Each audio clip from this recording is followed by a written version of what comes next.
안녕하세요. 동작지구 김광우 간사입니다. 오늘 함께 나눌 말씀은 누가복음 5장 27절에서 39절의 말씀입니다. 예수님은 마태를 선택함으로써 자신이 죄인을 위해 왔음을 확증하십니다. 마태가 예수님을 따르기로 한 뒤 마태의 집에서 그들은 식사 자리를 가집니다. 그 자리에는 많은 세리와 죄인들이 예수와 함께 있고 이에 대해 서기관들이 묻습니다. 왜 당신들은 상종 못할 인간들과 교제하고 있는 거지? 이에 예수님이 대답하십니다. 나는 의인을 부르러 온 것이 아니라 죄인을 부르러 왔다.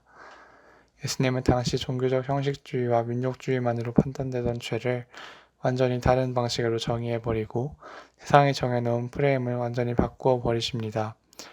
예수님은 율법을 지켜낸 것처럼 보이는 사람이 아니라 심령이 가난한 자가 하나님 나라에서 예수님과 함께 떡을 뗄 것을 선포합니다.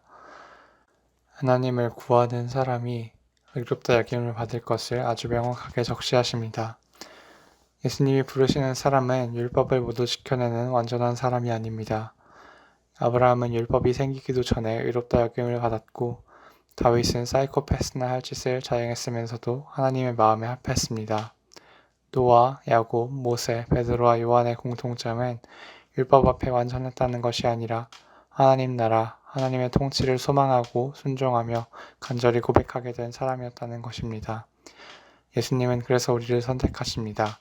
하나님의 이름을 위해서요. 여전히 사랑받을 자격 없는 불완전한 우리이지만 그런 죄인들의 마음속에 있는 애통한 마음에야말로 예수님이 위로를 주시기로 선택하십니다. 택하신 하나님의 백성들은 이 사회의 약자로 살고 있는 정의에 굶주리고 목이 마른 죄인들입니다. 이런 예수님의 부르심에 대한 마태의 선택은 어떠했을까요? 예수님은 마태를 부르실 때 부모님이 우리를 부르시면서 광우야 밥 먹게 와서 숟가락 좀 넣어라 하고 말씀하시듯이 가볍게 부르시지 않았습니다. 여기서 예수님의 나를 따르라는 말은 헬라어로 아코르데인 모이인데 이 단어는 계속해서 진행되거나 반복되는 일을 뜻하는 미완료라는 시제로 구성되어 있습니다.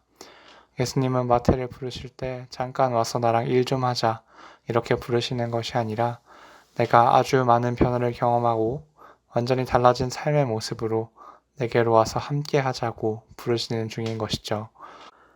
이런 파격적인 부름에 마태는 선택을 해야만 했습니다.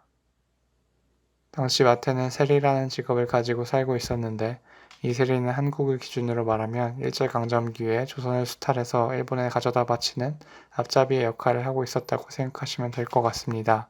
본문에도 나와 있고 우리가 생각하기에도 당연하게 세리는 배신자, 죄인 취급을 당하며 살고 있었습니다. 누군가에게 미움을 받으면서 생활해 보신 경험이 있으신가요?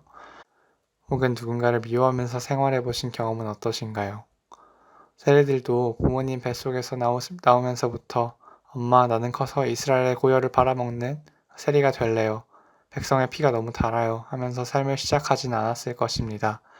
장애인으로 이스라엘의 중세사회를 살아가야 했던 또 다른 세리 삭개오의 모습에서 볼 수 있듯이 적응과 생존의 방편으로 그 자리에 서게 된 이들이 죄인으로 멸시받으면서 느끼고 있던 슬픔이 결코 작지 않았을 것이라는 생각이 듭니다. 마태는 오늘 예수님의 부름 앞에서 생각합니다. 제법 괜찮은 돈벌이를 가져다 주지만 모두에게 쓰레기 취급을 받고 하나님의 백성이라는 정체성을 모두 쓰레기통에 처박아 버린 채 하루하루 연명하는 삶과 죄인과 병자에게 생명을 전하며 가난하게 떠돌아다니는 삶의 모습 중 어떤 것이 더 나은가? 마태의 선택에 망설임은 없었습니다. 그는 그대로 여러분이 지금 앉아 계시는 그 자리에서 지금 이 순간 바로 일어나 뚜벅뚜벅 걸어서 예수님을 따라갑니다. 그에게 인간다운 삶이라는 건 지금 이 모습으로 사는 것이 아니라 예수와 함께 완전히 새로운 삶의 국면에 접어드는 것이었습니다. 예수님을 따르는 것이 다른 모든 것을 포기할 만큼 가치가 있었습니다. 여러분의 선택지를 고르는 기준은 무엇인가요? 마태는 이 선택지를 어떻게 고르게 되었을까요? 마태가 살아온 삶을 통해 하나님은 그의 선택지를 주려 가십니다. 돈을 벌 만큼 벌어 먹고 사는 데 지장이 없어도 여전히 공허한 시간들을 통해 사람들의 증오가 담긴 시선을 느끼는 경험을 통해 민족사회에서 어떤 사랑도 느끼지 못하는 건조한 삶의 순간들을 통해 마태의 마음을 준비하신 하나님은 오늘 본문의 부름을 통해 마태의 마음에 불을 지릅니다. 그가 가지고 있던 모든 가치관을 새롭게 하여 새 부대에 새 포도주를 담게 만듭니다. 예수라는 희생양을 통해 번제로 타오르는 그의 마음이 죄를 부수고 하나님께로 가는 길을 열게 됩니다. 우리가 매 순간 이렇게 인생을 바꿀 선택지를 요구받지는 않습니다. 하지만 우리가 평소에 하는 작은 선택들이 언젠가 우리에게 요구될 선택지의 가능성이라는 것을 분명하게 생각했으면 좋겠습니다. 그 가능성들을 우리가 항상 세심하고 깊이 있게 생각하기를 원합니다.